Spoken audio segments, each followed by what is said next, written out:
Hello, my name is Zara. Welcome back to West Aussie Diamond Art and Reads. Today I'm actually doing something that is going around quite a bit on the internet amongst the booktubing community.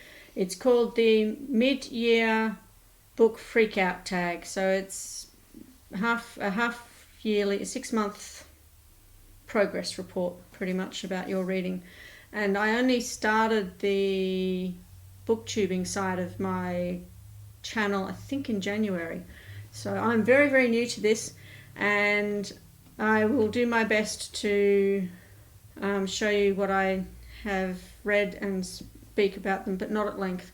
I have done a review for some of these already. I've got more coming, so if you see me looking down, it's because I have the question statements in front of me with the relevant information for the books written down so I don't forget.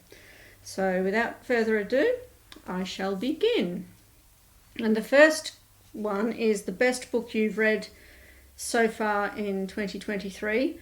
I actually have 3, one non-fiction, 2 fiction, and I've tried not to double up on these books, on the answers to these, but that hasn't always worked, but we'll get to that later.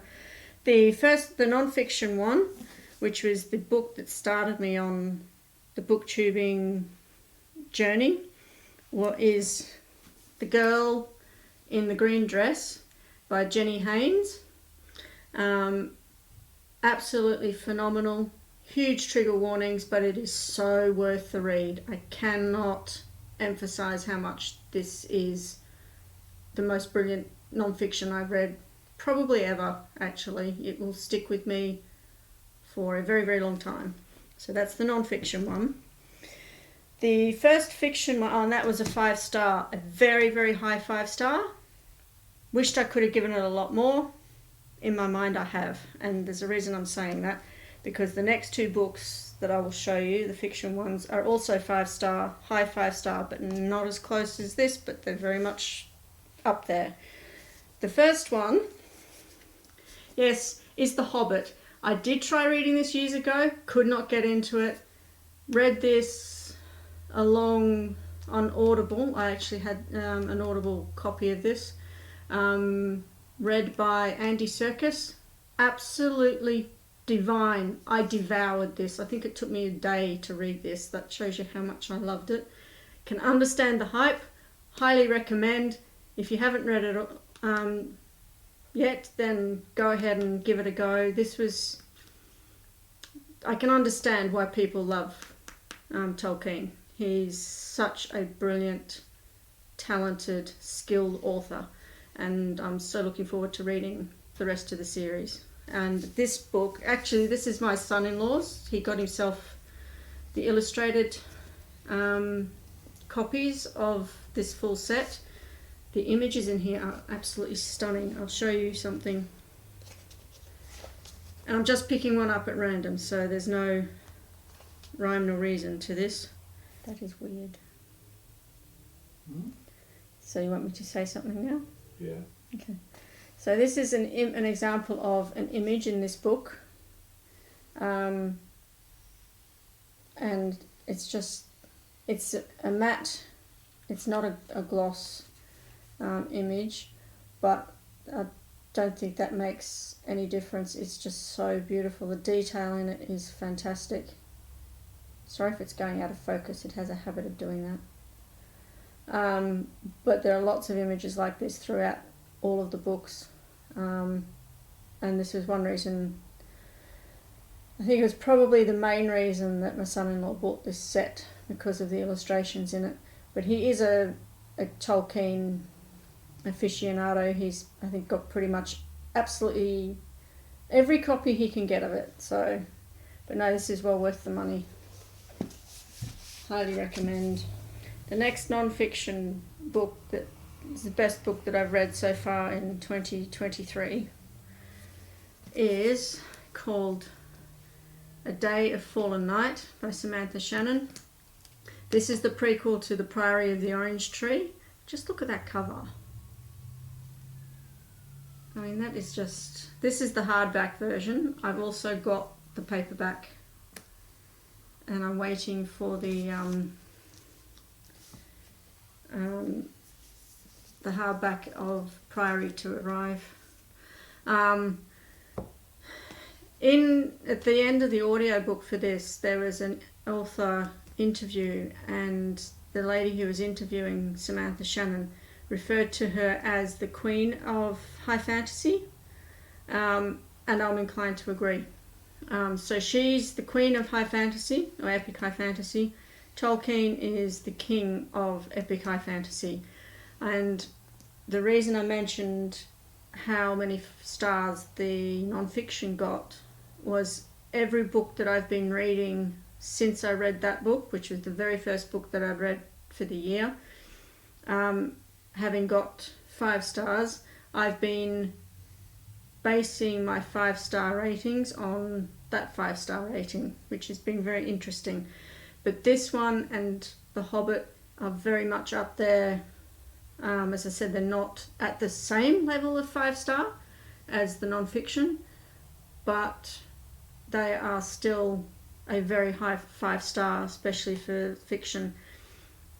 Can't say enough about this book. I love it, and from what I understand, this is the first of 2 prequels that this author is going to be doing in this series.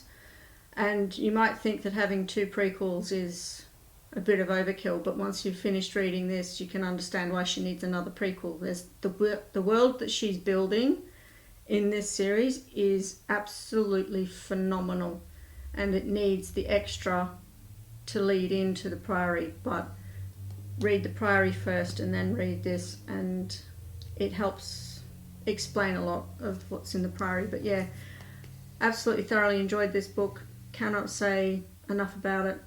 Very much well worth the 5-star rating that I gave it. So those are the best ones for 2023. The best sequel, I actually realised I don't read a lot of series. I have 2 here, and I don't actually have them physically, so hubby will put up images for you. The first one I have is Dead or Alive in the Skullduggery series. I think that's number 14. Essentially, it's a sequel to the last lot of trilogy that he's doing. That's pretty much all of his Skullduggery series is 5 stars for me. The other one is yet another non-fiction. There seems to be a theme happening here. True Gert by David Hunt. That was a sequel to Gert. Very satirical, about different aspects, different times of Australian history. Absolutely fantastic to read. Full of sarcasm, Australian sarcasm probably, which is a bit different from others from what I can gather. There is actually a 3rd book in that series, which I didn't know at the time. So as far as I was concerned, that was the sequel. I don't have a copy of that now. I gave that away. So those are the best sequels that I've read so far. The next one on here is a new release you haven't read yet but want to, and that is Spare by Prince Harry. Now, I know that's likely to be controversial, but I have actually been deliberately putting off reading that. I have it on Audible until all the hype had dulled down. There's still a bit of hype out there, but I want all the hype to go away, or mostly go away, before I pick this up, so as I'm going into it without being influenced by what else has been said about it. I want to read it myself and see what I think. So that's one on that list. The next one is most anticipated release for the second half of the year. I have 2 here. The first one is The Armour of Light by Ken Follett. That's the 4th installment in the Kingsbridge series. That's the one that the Pillars of the Earth was the first one in. I've read the first 2. I need to read the third one, which is Column of Fire, which I will do before this one's released, but I'm holding off on doing that right now. This one and the next one actually are due to be released on the 26th of September, so I have a bit of time. But I will read the Column of Fire before this other one comes out. But Ken Follett is what they call an auto-by-author for me. Anything he writes, I just lap up.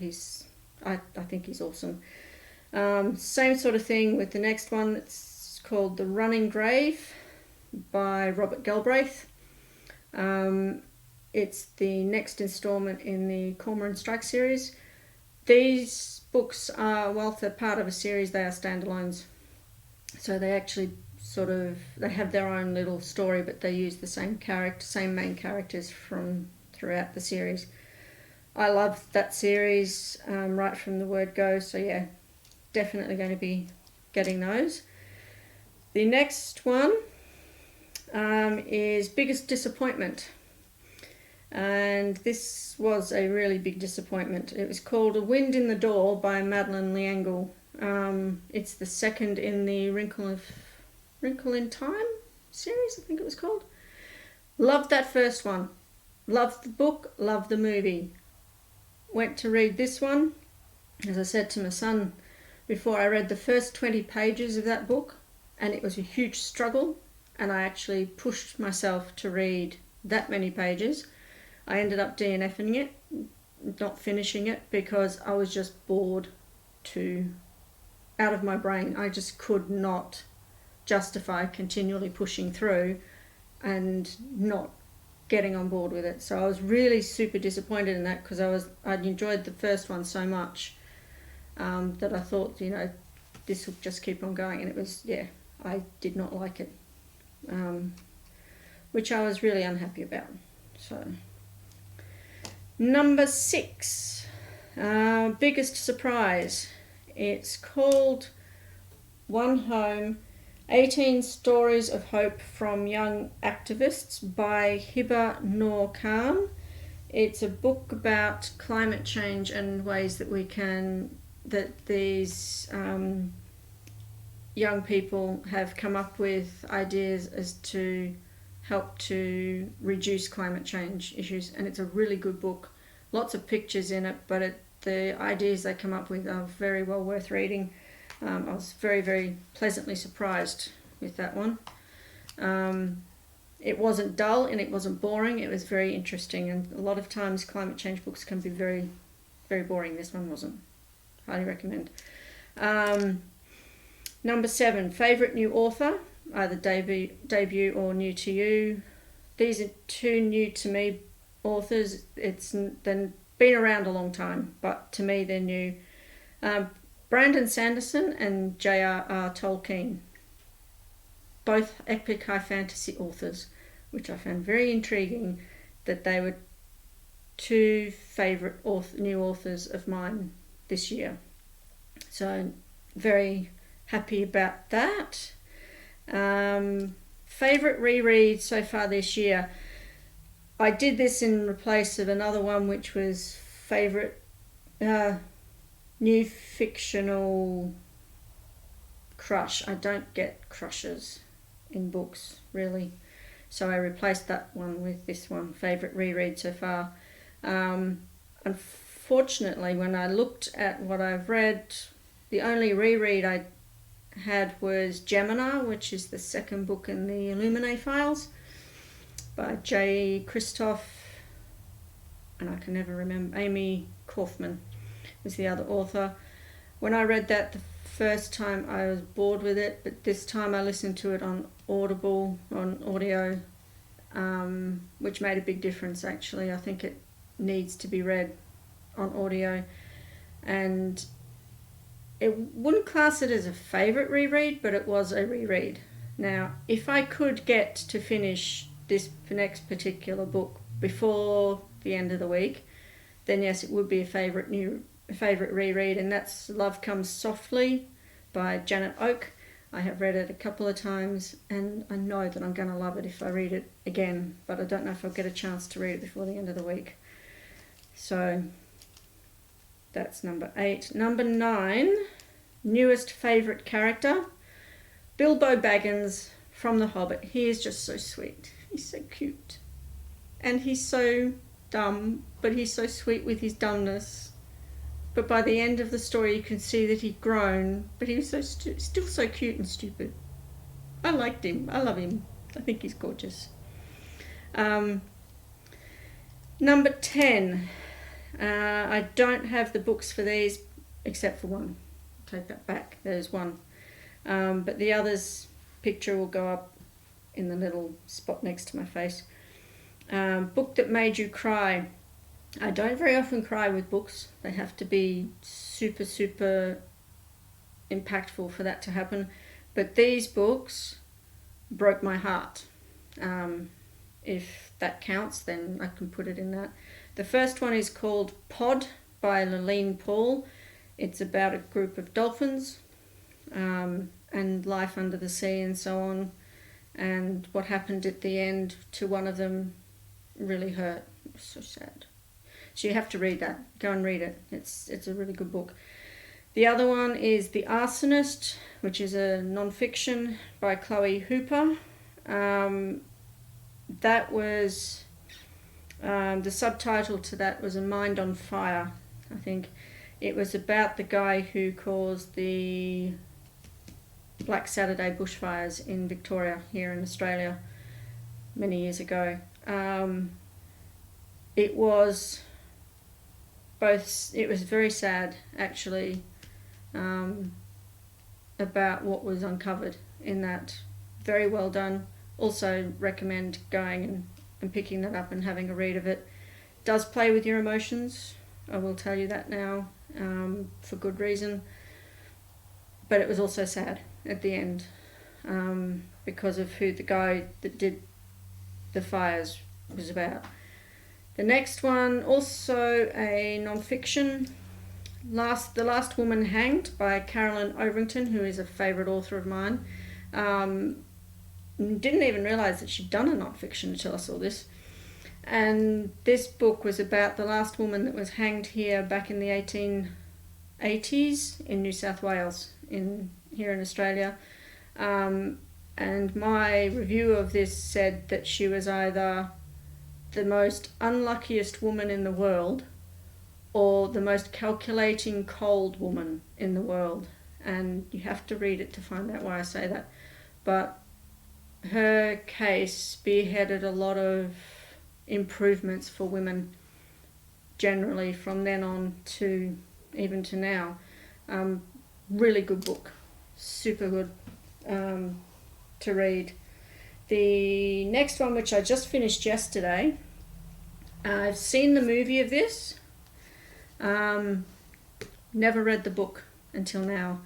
And the book, even though I knew what happened in the end because of what I saw in the movie, the way it was written in the book, and even now, still breaks my heart that was what ended up happening, but in some ways it made sense. You need to go and read the book to find out, if you haven't already. The Picture of Dorian Gray by Oscar Wilde. Super awesome book. So beautifully written. Just the way he writes, the way he draws you in, you just want to keep on reading. Definite 5 stars for me. Go and pick it up and have a read of it if you haven't already. So thoroughly enjoyed that one, even though it did break my heart. Number 11, book that made you happy.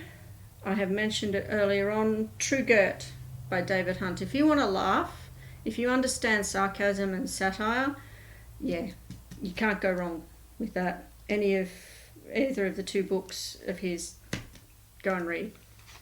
Thoroughly loved those.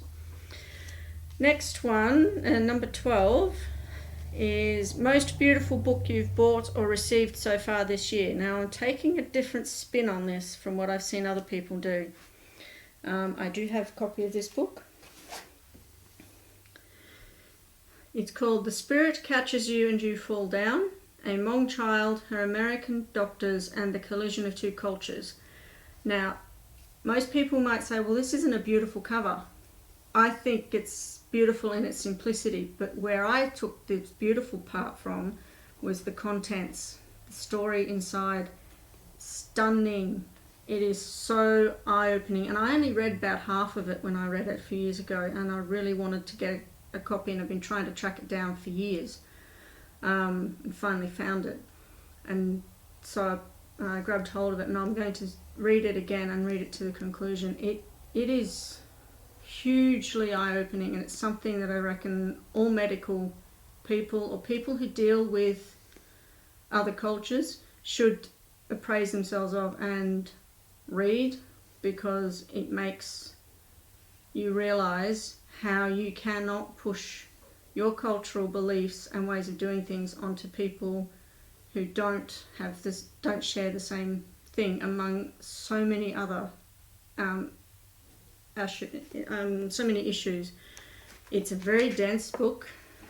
There's a lot of writing on those pages, and it is so full of information. You must read it. You must go and get it and read it, please. It's good. So I'll let you know how I feel reading it the second time, but I'm so looking forward to this. But I think it's a beautiful book because of what's contained inside, not so much because of the cover, even though I still like the cover. So yeah, go and pick it up and have a read. I got that off Amazon, I think. Number 13. What books do you need to read by the end of the year? I have 24 arcs that I got a few years ago that I still haven't picked up, that I need to get read. And then I've got a few others here. I've got a lot of other books that I want to read, if I'm going to be honest. This is one of them, which I only just started the other day, called Ship of Theseus. Fascinating book, this. This V.M. Straker isn't actually the person who wrote this book. It was actually constructed by a guy called, I think, J.J. Adams, or a person called J.J. Abrams. It's designed like it's a library book, and it's a fiction book, but your brain thinks, is it fiction or is it not fiction? Because inside you've got comment, like it's a discussion between two people going on about this book called The Ship of Theseus, and it's just interesting to read it, and the whole time your brain's saying, this sounds like it's real, but it's not real, but it feels real. But it is, it's fascinating. And at the back, I discovered last night, it has, I'm not sure what that is, I'm sure that'll come up eventually, but it has in the back the old way of, so you've got this, you know, when it was taken out, when it was returned, brought back, and all the rest of it, which makes you think, well, is this actually a library book? Have I just gone and bought a library book or stolen a library book? So it's really quite fascinating what that does to your brain. The next two books I'd really like to get to sometime this year, or the rest of the year, is The Woman in the Library, which sounds very interesting. It's a thriller. Never read from this author before. But things are weird. Things happen. What? No. Thank you. Weird things happen in the library to a woman. So yeah, interested to see what happens in that one. The next one, it's been around for a while, I think now. Clayton Nestra. It's based on mythology. Yeah.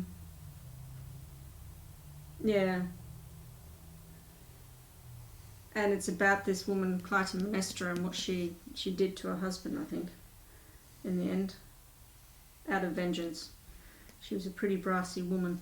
So hopefully I'll get to that before the end of the year. And as I said, many others.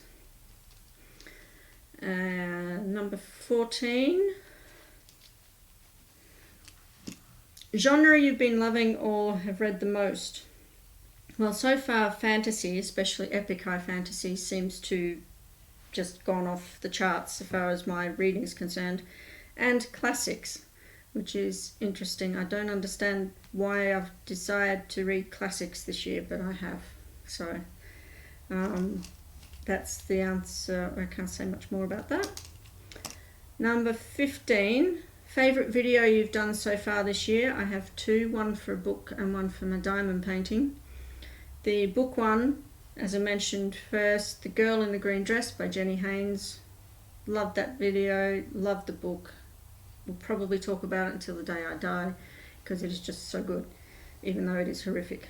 And the diamond painting one is How to Turn a Monster Diamond Painting. That's when we were working on the Last Supper image, diamond painting image, when we turned it over to go into the next bit, which we need to do an update on, which we'll hopefully get to eventually.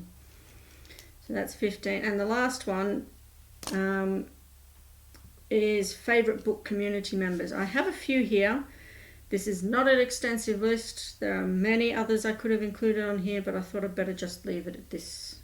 So my hubby will put up some images, hopefully. We'll try to anyway. But they will be linked down below. So we've got Sarah from Sarah's Nightstand, Brittany from Brittany Loves Reading, Brooklyn from Brooklyn Reads, Mel from A Book Named Mel, Ren from The Reading Ren, Kelly from Curatorially Yours. In my brain it works better than saying it out in person. Nikki from Nikki Pearson, and Nicole from Dusty Book Sniffers. Now a number of those are Australian, which is one reason, but there are, as I said, there are so many others that I could include in that list. So yeah, go and have a look at what they have. They are really, really good YouTubers and they have great content. So that's my book tag, my first ever book tag that I have ever done, obviously. So I hope you enjoyed it. I hope you got some nice recommendations. And if you like what you saw in this video, please like, subscribe, hit the notification bell and comment below. And until I see you again, please keep safe, keep healthy, be kind to each other, and bye for now.